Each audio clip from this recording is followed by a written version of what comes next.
comme on parle une langue, et dans notre langage, on a des accentuations et diverses accentuations dans la langue qui nous permettent de comprendre. Et dans la musique, c'est pareil.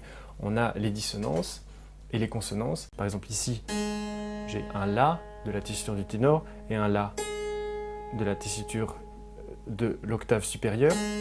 Cette consonance est, à l'époque médiévale, la consonance parfaite. C'est-à-dire, on a d'autres consonances parfaites qui sont les sixtes.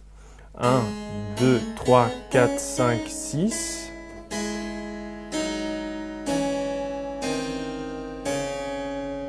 Voilà, une série de sixtes qui nous mène à une octave, une consonance parfaite. Et les dissonances viennent peu à peu par décalage. Si on décale simplement ces enchaînements, elles vont donner lieu à des dissonances.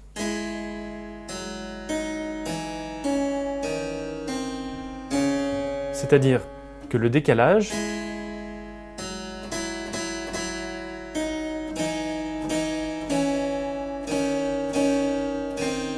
donne naissance à un rapport entre les deux notes qui est dissonant. Par définition, il froisse l'oreille, il est désagréable.